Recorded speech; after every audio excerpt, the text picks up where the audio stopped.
ಇತಿಹಾಸವಿರುವ ಭಾರತದ ಮೂಲ ಮಣ್ಣಿನ ಅಸ್ಥಿತೆಯ ಪರಿಚಯ ಇಂದಿನ ಯುವ ಪೀಳಿಗೆಗಳಿಗೆ ಅಗತ್ಯವಾಗಿದೆ ಎಂದು ಭಾರತೀಯ ವಿದ್ಯಾರ್ಥಿ ಪರಿಷತ್ನ ರಾಜ್ಯ ಸಹಕಾರ್ಯದರ್ಶಿ ಅಭಿಷೇಕ್ ದೊಡ್ಮನಿ ಮಾತನಾಡಿದರು. ಮುಂದುವರೆದು ವೀರವನಿತೆ ಕಿತ್ತೂರು ಚೆನ್ನಮ್ಮ 200 ವರ್ಷದ ವಿಜಯೋತ್ಸವ ಹಾಗೂ ಅಭಯರಾಣಿ ಅಬ್ಬಕ್ಕನ 500ನೇ ಜಯಂತ್ಯೋತ್ಸವದ ಅಂಗವಾಗಿ ಎಬಿವಿಪಿ ವತಿಯಿಂದ ಹಮ್ಮಿಕೊಂಡಿದ್ದ ರಥಯಾತ್ರೆ ಹಾಗೂ ಸಾರ್ವಜನಿಕ ಕಾರ್ಯಕ್ರಮದಲ್ಲಿ ಕಿತ್ತೂರು ರಾಣಿ ಚೆನ್ನಮ್ಮ ಅವರು ಬ್ರಿಟಿಷರ ವಿರುದ್ಧ ವಿಜಯ ಸಾಧಿಸಿದ 200 ವರ್ಷ ಹಾಗೂ ರಾಣಿ ಅಬ್ಬಕ್ಕನ 500ನೇ ಜಯಂತ್ಯೋತ್ಸವದ ಅಂಗವಾಗಿ ಅವರ ಸಾಧನೆ ಕುರಿತು ವಿದ್ಯಾರ್ಥಿಗಳಿಗೆ ಹಾಗೂ ಯುವ ಜನರಿಗೆ ತಿಳಿಸುವ ಉದ್ದೇಶದಿಂದ ರಥಯಾತ್ರೆಯನ್ನು ಹಮ್ಮಿಕೊಳ್ಳಲಾಗಿದೆ.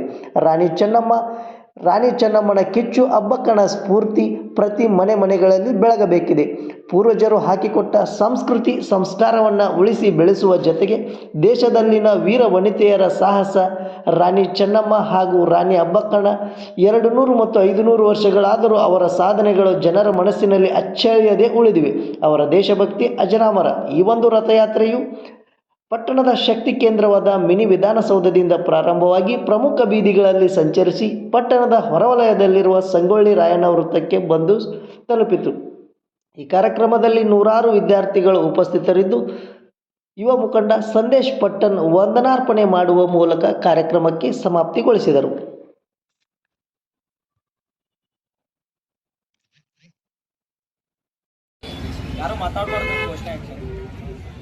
ಅಖಿಲ ಭಾರತೀಯ ವಿದ್ಯಾರ್ಥಿ ಪರಿಷತ್ ಕರ್ನಾಟಕ ಉತ್ತರ ಪ್ರಾಂತದ ವತಿಯಿಂದ ಇವತ್ತು ಕಡಲ ತೀರದ ವೀರರಾಣಿ ಅಬ್ಬಕ್ಕ ರವರ 500ನೇ ಜಯಂತ್ಯೋತ್ಸವ ಹಾಗೂ ನಮ್ಮ ಉತ್ತರ ಕರ್ನಾಟಕದ ಧೀರ ಮಹಿಳೆ ಮತ್ತು ಬ್ರಿಟಿಷರ ವಿರುದ್ಧ ಹೋರಾಡಿರ್ತಕ್ಕಂಥ ನಮ್ಮ ನಾಡಿನ ಅಸ್ಮಿತೆಯನ್ನು ಉಳಿಸಿರ್ತಕ್ಕಂಥ ಕಿತ್ತೂರು ರಾಣಿ ಚೆನ್ನಮ್ಮನ 200ನೇ ವಿಜಯೋತ್ಸವದ ನಿಮಿತ್ತ ಇವತ್ತು ಅಖಿಲ ಭಾರತೀಯ ವಿದ್ಯಾರ್ಥಿ ಪರಿಷತ್ ಇಲ್ಲಿ ರಥಯಾತ್ರೆಯನ್ನು ತಂದಿದೆ.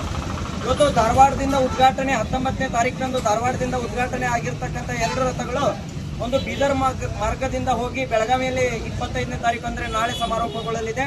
ಅದಾದ ನಂತರ ಈ ಒಂದು ರಥಯಾತ್ರೆ ಇದೇ 19ನೇ ತಾರೀಕಿನಿಂದ ಧಾರವಾಡದಿಂದ ಪ್ರಾರಂಭವಾಗಿ ಇದು ಕೂಡ ಪ್ರಮುಖ ನಗರಗಳಿಗೆ ಸಂಚರಿಸಿ ಬೆಳಗಾವಿನಲ್ಲಿ ಸಮಾರೋಪಗೊಳ್ತಾ ಇದೆ. ಅದಕ್ಕಾಗಿ ಇವತ್ತು ಯಾಕೆ ಅಖಿಲ ಭಾರತೀಯ ವಿದ್ಯಾರ್ಥಿ ಪರಿಷತ್ ಈ ಒಂದು ದಿಟ್ಟ ಮಹಿಳೆಯರ ರಥಯಾತ್ರೆಯನ್ನು ಹಮ್ಮಿಕೊಂಡಿದೆ ಅಂತ ಬಹಳಷ್ಟು ಜನ ಪ್ರಶ್ನೆಯನ್ನ ಮಾಡ್ತಾರೆ. ಆ ಪ್ರಶ್ನೆಗೆ ಉತ್ತರ ಕೊಡ್ತಕ್ಕಂಥದ್ದು ಏನಂದ್ರೆ, ಇವತ್ತು ಬ್ರಿಟಿಷರು ವ್ಯಾಪಾರಕ್ಕಾಗಿ ಅಂತಂದೇಳಿ ನಮ್ಮ ಭಾಗಕ್ಕೆ ಬಂದಿರತಕ್ಕಂಥದ್ದನ್ನು ನಾವು ನೀವೆಲ್ಲ ನೋಡಿದ್ದೇವೆ. ಬ್ರಿಟಿಷರು ವ್ಯಾಪಾರಕ್ಕಾಗಿ ಬಂದಿರತಕ್ಕಂಥವ್ರು ಇವತ್ತು ನಮ್ಮ ಮೇಲೆ ಕಾನೂನನ್ನ ಮಾಡ್ತಕ್ಕಂಥ ಸಂದರ್ಭಗಳು ಬರುತ್ತೆ. ಅಂದ್ರೆ ಆಗಿನ ರಾಣಿಯರು ಅಂದ್ರೆ ಸುಮಾರು 500 ವರ್ಷದ ಹಿಂದೆ 200 ವರ್ಷದ ಹಿಂದಿನ ರಾಣಿಯರು ಕೇವಲ ಅವರು ಸುಖ ಭೋಗಗಳನ್ನು ಅನುಭವಿಸಲಿಕ್ಕೆ ಇರಲಿಲ್ಲ, ಹೊರತಾಗಿ ನಮ್ಮ ನಾಡಿನ ಅಸ್ಮಿತೆಗೆ, ನಮ್ಮ ನಾಡಿನ ರಕ್ಷಣೆಗೆ, ನಮ್ಮ ಮೇಲಿನ ದಬ್ಬಾಳಿಕೆಗೆ ಆಗ್ತಕ್ಕಂಥ ಹೊಣೆಯನ್ನ ಹೊತ್ತು ಆ ಒಂದು ಬ್ರಿಟಿಷರ ವಿರುದ್ಧ ಪೋರ್ಚುಗೀಸರ ವಿರುದ್ಧ ಹೋರಾಡಿ ನಮ್ಮ ನಾಡಿನ ಅಸ್ಮಿತೆಯನ್ನ ತಂದುಕೊಟ್ಟಿರ್ತಕ್ಕಂಥವ್ರು ಈ ರಾಣಿಯರು. ಇವತ್ತು ಬ್ರಿಟಿಷರು ಏನೋ ಧಾರವಾಡದ ಆಸ್ಥಾನ ಇರುತ್ತೆ, ಆ ಧಾರವಾಡ ಆಸ್ಥಾನದ ಮೇಲೆ ಆಕ್ರಮಣವನ್ನ ಮಾಡಿದಾಗ ಕಾಕತಿಯಲ್ಲಿ ಜನಿಸಿರ್ತಕ್ಕಂಥ ವೀರರಾಣಿ ಕಿತ್ತೂರು ಚೆನ್ನಮ್ಮ ವಿಚಾರವನ್ನ ಮಾಡ್ತಾಳೆ. ಇವತ್ತು ಬ್ರಿಟಿಷರು ನಮ್ಮ ಮೇಲೆ ಕೇವಲ ವ್ಯಾಪಾರಕ್ಕಾಗಿ ಬಂದಿದ್ದಾರೆ, ಆದ್ರೆ ಇವತ್ತು ನಮ್ಮ ಮೇಲೆ ದಬ್ಬಾಳಿಕೆಯನ್ನ ಮಾಡ್ತಾ ಇದ್ದಾರೆ, ನಮಗೆ ಕಾನೂನನ್ನ ಸೃಷ್ಟಿ ಮಾಡ್ತಾ ಇದ್ದಾರೆ.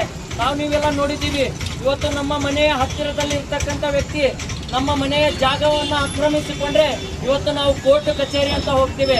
ಆದ್ರೆ ಬ್ರಿಟಿಷರಲ್ಲಿ ವ್ಯಾಪಾರಕ್ಕಾಗಿ ಬಂದು ನಮಗೆ ಕಾನೂನನ್ನ ಸೃಷ್ಟಿ ಮಾಡಿ ನಮ್ಮ ಮೇಲೆ ದಬ್ಬಾಳಿಕೆ ಮಾಡ್ತಕ್ಕಂಥ ಸಂದರ್ಭದಲ್ಲಿ ಕಿತ್ತೂರು ರಾಣಿ ಚೆನ್ನಮ್ಮ ವಿಚಾರವನ್ನ ಮಾಡ್ತಾಳೆ. ಇವರ ವಸಾಹತುಶಾಹಿಯ ವಿರುದ್ಧ ಇವರಿಗೆ ನಾವು ಯಾಕೆ ತೆರಿಗೆ ಕಟ್ಟಬೇಕು ಅಂತಂದೇಳಿ ದತ್ತು ಮಕ್ಕಳಿಗೆ ಪುತ್ರಿಯರಿಗೆ ಹಕ್ಕಿಲ್ಲ ಎಂಬ ನೀತಿಯನ್ನು ವಿರೋಧಿಸಿ ಬ್ರಿಟಿಷರ ಮೇಲೆ ಆಕ್ರಮಣವನ್ನು ಮಾಡ್ತಾರೆ. ಆಕ್ರಮಣ ಮಾಡಿದ ಪರಿಣಾಮ ಯಾವ ರೀತಿ ಇತ್ತು ಅಂದ್ರೆ 200 ವರ್ಷದ ಹಿಂದೆ ಅದು ವಿಜಯವಾಗಿತ್ತು. ವಿದ್ಯಾರ್ಥಿ ಪರಿಷತ್ತಿನ ಪದಾಧಿಕಾರಿಗಳೇ ಹಾಗೂ ಎಲ್ಲ ಸದಸ್ಯ ಬಂಧುಗಳೇ, ಈ ಒಂದು ರಥಯಾತ್ರೆ ನಮಗೆಲ್ಲ ಒಂದು ಪ್ರೇರಣೆ ನೀಡುವಂತಹ ಒಂದು ರಥಯಾತ್ರೆಯಾಗಿದೆ. ನಮ್ಮ ಈ ನಾಡಿನ ಯುವಕರಿಗೆ ಯುವತಿಯರಿಗೆ ಇದೊಂದು ಪ್ರೇರಣೆಯಾಗಿದೆ. ಕಿತ್ತೂರು ಚೆನ್ನಮ್ಮ ಇವರು ಈ ಉತ್ತರ ಕರ್ನಾಟಕದ ಭಾಗದ ಜನರಿಗೆ ಎಲ್ಲರಿಗೂ ಚಿರಪರಿಚಿತರಾಗಿರುವಂತಹ ಮಹಿಳೆಯಾಗಿದ್ದಾರೆ.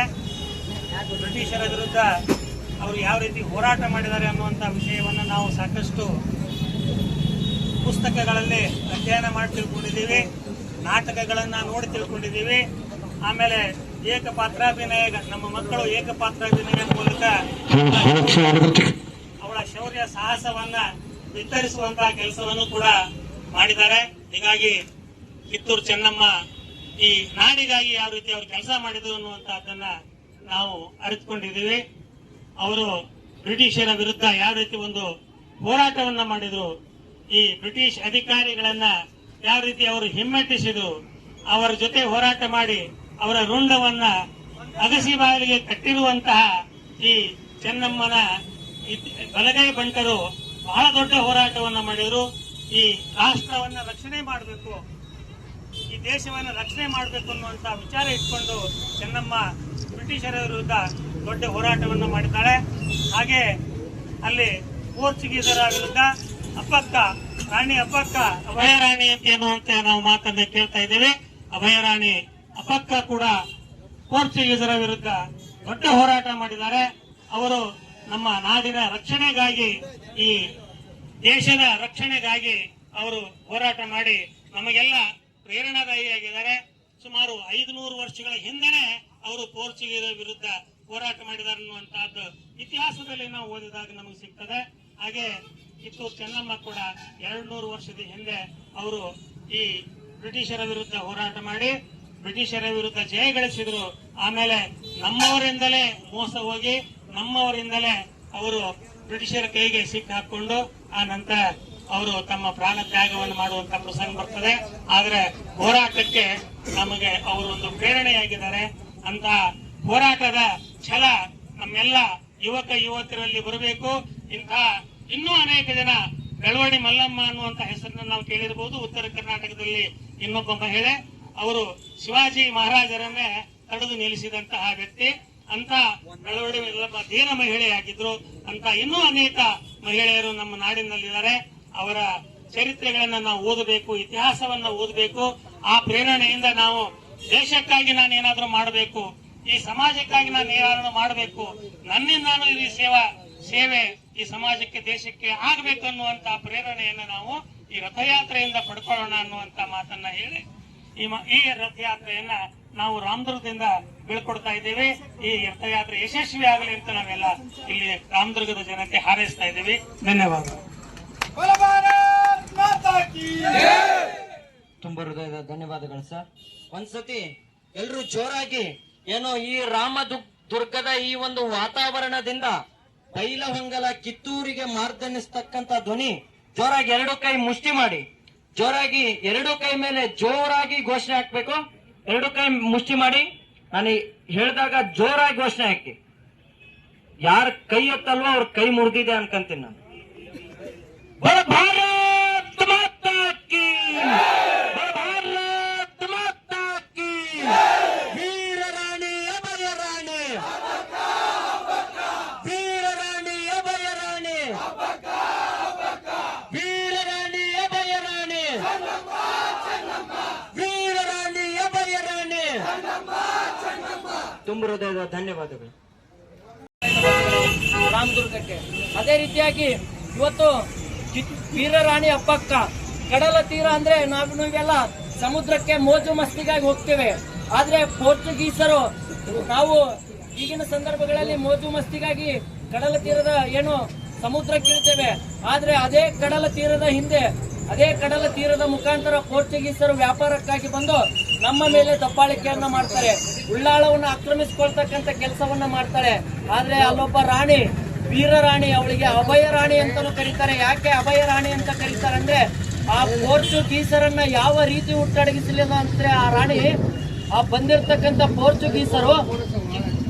ಪೋರ್ಚುಗೀಸರ ಮೇಲೆ ನಾವೇನು ಚಿಪ್ಪು ಬೋಟ್ ಅಂತ ಕರಿತೀವಿ, ಆ ಕೊಬ್ಬರಿಯನ್ನ ತೆಗೆದು ಉಳಿದಿರ್ತಕ್ಕಂಥ ಚಿಪ್ಪು ಬೋಟ್ನಿಂದ ತಯಾರಿಸಿದ ಬಾಂಬ್ಗಳ ಮುಖಾಂತರ ಪೋರ್ಚುಗೀಸರ ಮೇಲೆ ದಾಳಿಯನ್ನ ಮಾಡಿದ್ರು. ಅವರ ಕುಟುಂಬದ ವಿರೋಧದ ನಡುವೆಯೂ, ಆಕೆ ಪತಿಯ ವಿರೋಧದ ನಡುವೆಯೂ ಕೂಡ ಪೋರ್ಚುಗೀಸರನ್ನ ಹುಟ್ಟಡಗಿಸುವಂತ ನಿಟ್ಟಿನಲ್ಲಿ ಇವತ್ತು ಹೋರಾಟವನ್ನ ಮಾಡಿ ನಮಗೆ ಸ್ವಾತಂತ್ರ್ಯವನ್ನ ತಂದುಕೊಟ್ಟಿದ್ದಾರೆ. ಆದ್ರೆ ನೀವೆಲ್ಲ ಏನ್ ಮಾಡ್ತಾ ಇದ್ದೀವಿ ಅಂದ್ರೆ, ಇವತ್ತು 3 ತಾಸಿನ ನಟನೆ ಹೀರೋಯಿನ್ಗಳನ್ನ ಅವರೇ ರಿಯಲ್ ಹೀರೋ ಅಂತ ಅನ್ಕೊಂತಾ ಇದ್ದೀವಿ. ಆದ್ರೆ 3 ತಾಸಿನ ನಟನೆ ಮಾಡ್ತಕ್ಕಂಥ ಹೀರೋಗಳು ಇವತ್ತು ದೇಶದ ಪರವಾಗಿ 3 ತಾಸಿನ ನಟನೆಯನ್ನ ಮಾಡ್ತಾರೆ, ಅಲ್ಲಿ ಹೋಗಿ ಕೊಲೆಯನ್ನ ಮಾಡಿ ಜೈಲಿಗೆ ಸೇರ್ತಾರೆ. ಆದ್ರೆ 3 ತಾಸಿನ ನಟನೆಯನ್ನ ಮಾಡ್ತಕ್ಕಂಥ ಹೀರೋಯಿನ್ಗಳು ಇವತ್ತು ದೇಶದ ಪರವಾಗಿ ಫಿಲಂಗಳನ್ನ ರಚನೆ ಮಾಡ್ತಾರೆ, ಅಲ್ಲಿ ಹೋಗಿ ಡ್ರಗ್ಸ್ ನ ದಂಧೆಯಲ್ಲಿ ಸಿಕ್ಕಾಕೊಳ್ತಾರೆ. ಈ ರೀತಿ ಇವತ್ತು ಸಮಾಜ ಮುಂದುವರಿತಾ ಇದೆ ಬಂಧುಗಳೇ. ಆದ್ರೆ ನಾವು ನಿಜವಾದ ಹೀರೋಗಳು ಯಾರು ಅಂದ್ರೆ ಈ ದೇಶದ ಸ್ವಾತಂತ್ರ್ಯ ಸುಮ್ಮನೆ ಬಂದಿಲ್ಲ, ಅದನ್ನ ಸುಮ್ಮನೆ ಯಾರು ಕೊಟ್ಟಿಲ್ಲ, ಅದನ್ನ ಪಡೆದುಕೊಂಡಿದ್ದೀವಿ. ಅದಕ್ಕಾಗಿ ರಕ್ತ ಹರಿಸಿದೀವಿ, ಅದಕ್ಕಾಗಿ ಜೀವ ತೆಗೆದಿದ್ದೀವಿ, ಗಂಧದಂತೆ ರಕ್ತ ಹರಿಸಿದೀವಿ. ಅಂತವರನ್ನ ನಾವು ನಿಜವಾದ ಹೀರೋಗಳನ್ನಾಗಿ ಅನ್ಬೇಕಾಗಿದೆ. ಕೇವಲ 3 ತಾಸಿನ ನಟನೆ ಮಾಡ್ತಕ್ಕಂಥ ಹೀರೋಗಳನ್ನ ನಾವು ರಿಯಲ್ ಹೀರೋ ಅನ್ಬಾರ್ದು ಅಂತ ಹೇಳ್ತಾ, ಈ ಒಂದು ರಾಣಿಯರ ಅಸ್ಮಿತೆ ನಾಡಿನಾದ್ಯಂತ ಪಸರಿಸಬೇಕೆಂಬ ದೃಷ್ಟಿಯಿಂದ ಈ ನಾಡಿನ ಯುವಕರ ದೇಶ ಪ್ರೇಮವನ್ನು ದ್ವಿಗುಣಗೊಳಿಸಬೇಕು ಅನ್ನೋ ನಿಟ್ಟಿನಿಂದ ಇವತ್ತು ಅಖಿಲ ಭಾರತೀಯ ವಿದ್ಯಾರ್ಥಿ ಪರಿಷತ್ ಈ ರಥಯಾತ್ರೆಯನ್ನ ಸಂಚರಿಸ್ತಾ ಇದೆ. ನೀವೆಲ್ಲ ಒಂದು ಸಂಕಲ್ಪ ಮಾಡೋಣ. ಇಂತಹ ನೂರಾರು ರಾಣಿಯರು ಕಣ್ಮರೆಯಾಗಿದ್ದಾರೆ. ಅವರ ಇತಿಹಾಸವನ್ನ ನಾವು ಇವತ್ತಿನಿಂದ ನಾನು ಒಬ್ಬ ರಾಣಿಯ ಇತಿಹಾಸವನ್ನ ಓದ್ತೇನೆ ಅಂತ ಸಂಕಲ್ಪ ಮಾಡಿ ಇಲ್ಲಿಂದ ಹೊರಡೋಣ ಅಂತ ಹೇಳ್ತಾ ನನ್ನ ಮಾತುಗಳಿಗೆ ವಿರಾಮ ನೀಡ್ತೇನೆ. ಧನ್ಯವಾದಗಳು. ಬಾವಿಕಟ್ಟಿ ಸರ್ ಅವರು ಆಗಮಿಸಿದ್ದಾರೆ. ಅವರು ಕೂಡ ಈ ಒಂದು ಕಾರ್ಯಕ್ರಮ ಕುರಿತು ಒಂದೆರಡು ಮಾತುಗಳನ್ನು ಆಡಬೇಕಂತ ಮನವಿ.